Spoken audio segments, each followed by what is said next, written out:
تاریخ شاہد ہے کہ مغل بادشاہ جس راستے سے بھی گزرے اور جہاں جہاں ٹھہرے وہاں وہاں اپنے نقش چھوڑتے چلے گئے۔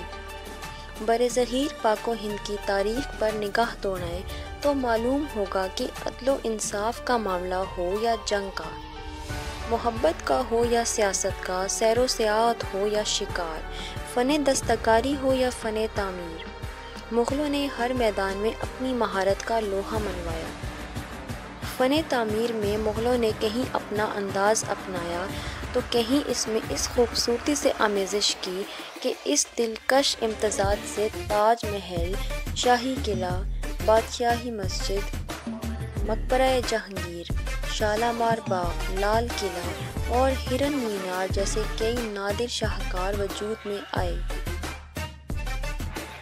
آج مغلوں کا دور حکومت ہمیں صرف کتابوں میں ہی نظر آتا ہے، لیکن ان کی تعمیر کردہ تاریخی اور بے مثال عمارتوں نے زمانے کا ڈٹ کر مقابلہ کیا اور آج بھی ہر خاص و عام سے داد وصول کر رہی ہیں۔ خاص طور پر ہرن مینار پوری دنیا میں اپنی نوعیت کی یکتا مثال ہے۔ برطانوی دور حکومت میں انگریز سیاحوں اور حکمرانوں نے ہرن مینار کی دل کھول کر تعریف کی اور اسے انسان اور جانور دوستی و پیار کا لازوال نمونہ بھی قرار دیا۔ ہرن مینار صوبہ پنجاب کے ضلع شیخوپورہ، سابقہ جہانگیر پورہ میں واقع ہے۔ تاریخی شہر شیخوپورہ کی بنیاد عظیم مغل شہنشاہ نور الدین محمد جہانگیر نے رکھی۔ جہانگیر کی ماں اسے پیار سے شیخو بابا کہتی تھیں اور اسی مناسبت سے اس نئے شہر کا نام شیخوپورہ رکھا گیا۔ شہنشاہ جہانگیر کے عہد حکومت میں شیخوپورہ کو شاہی شکارگاہ کی حیثیت حاصل تھی، کیونکہ یہ علاقہ بہت سرسبز و شاداب تھا اور شیخوپورہ کے وسیع و عریض اور گھنے جنگل میں مختلف قسم کے جانور بھی پائے جاتے تھے۔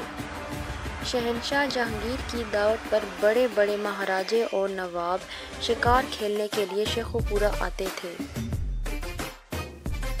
ہرن مینار کا یہ علاقہ کبھی جنگلی گھاس اور گھنے جنگلات سے گھرا ہوتا تھا، جہاں پر ہر قسم کے جانور پائے جاتے تھے۔ یہ مغل بادشاہ جہانگیر کی شکارگاہ تھی۔ کہتے ہیں کہ جہانگیر بادشاہ کے پاس ایک ہنس راج نامی ہرن تھا جو بادشاہ کو بہت پسند تھا۔ وہ ہرن مر گیا تو جہانگیر نے اس کی قبر پر ایک مینار تعمیر کروایا جس کا نام ہرن مینار پڑ گیا۔ اس بات کا حوالہ جہانگیر کی اپنی کتاب تذکرہ جہانگیری میں بھی ملتا ہے۔ جہانگیر اپنی کتاب میں لکھتے ہیں، منگل کے روز جہانگیر پورہ میں پڑاؤ ڈالا، جو شکار کھیلنے کے لیے میرا پسندیدہ مقام تھا۔ اس جگہ ہنس راج نامی ایک ہرن کی قبر اور مینار ہے جو میرے حکم سے تعمیر کیا گیا ہے۔ یہ ہرن سارے ہرنوں میں بے مثال ہے۔ 1606 عیسوی میں شہنشاہ جہانگیر نے اس شکارگاہ میں ایک ہرن پکڑا اور اسے شاہی جانوروں کے ساتھ شامل کرنے کا حکم دے دیا۔ یہ ہرن بہت معصوم اور خوبصورت تھا۔ جہانگیر اسے پیار سے ہنس راج کہتا تھا۔ ہنس راج نے چند ہی ہفتوں میں جنگلی خصلتیں چھوڑ کر پالتو جانوروں کی سی ساری عادتیں اپنا لیں اور جہانگیر کی آنکھ کا تارا بن گیا۔ 1607 عیسوی میں ہنس راج بیماری کی وجہ سے مر گیا۔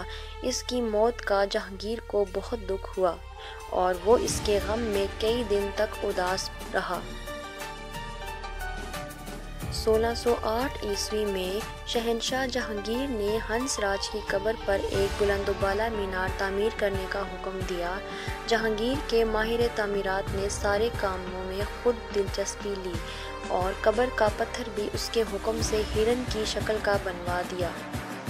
ہرن کی قبر پر ایک کتبہ عہد جہانگیری کے مشہور خطاط ملا محمد مینا کشمیری نے کندہ کیا۔ یہ عمارت جو سرسبز و شاداب جنگل میں واقع ہے، چاروں طرف سے ایک تالاب میں گھری ہے۔ دراصل مغلیہ شہنشاہ نے شکار کھیلنے کے لیے یہ بنوائی تھی۔ یہ 3 منزلہ عمارت جو درمیان میں واقع ہے اور جس تک پہنچنے کے لیے ایک رستہ بھی بنایا گیا ہے، شاہی آرامگاہ تھی، جہاں شہنشاہ جہانگیر اور ملکہ نور جہاں آرام کیا کرتے تھے۔ آرامگاہ کی بلندی 90 فٹ ہے۔ اوپر تک پہنچنے کے لیے تقریباً 100 سیڑھیاں چڑھنی پڑتی ہیں۔ مینار کی شکل گول اور بلندی کی جانب مخروطی ہے۔ زمین پر مینار کا قطر 33 فٹ ہے، جبکہ چوٹی پر 23 فٹ ہے۔ مینار کے اندر داخل ہونے کا راستہ مشرق کی جانب ہے۔ اندرونی سیڑھیوں کی تعداد 100 کے قریب ہے۔ اندر سے گھومتی بل کھاتی ہوئی سیڑھیاں اس کی چھت پر جا نکلتی ہیں۔ سیڑھیاں چونے کے پتھر سے تیار کی گئی ہیں۔ مینار کے سامنے مشرقی جانب ایک وسیع و عریض تالاب ہے۔ تالاب کے ارد گرد چونے کے پتھر سے تعمیر شدہ خوبصورت چبوترے ہیں۔ تالاب کے وسط میں خشت پہلو بارہ دری ہے۔ تالاب سے بارہ دری تک ایک پختہ راستہ جاتا ہے۔ بارہ دری مغلی، یاد رہے، تمام تاریخی ورثے انتظامیہ کی عدم توجہ کا شکار ہیں۔ موجودہ صورتحال میں ہرن مینار کے اطراف گھاس پھوس اور صفائی کا کوئی انتظام نہیں ہے۔ ڈسٹ بن کمروں کے اندر پڑے پڑے خراب ہو چکے ہیں۔ انتظامیہ کو چاہیے کہ وہ اس طرف بھی خاص توجہ دے۔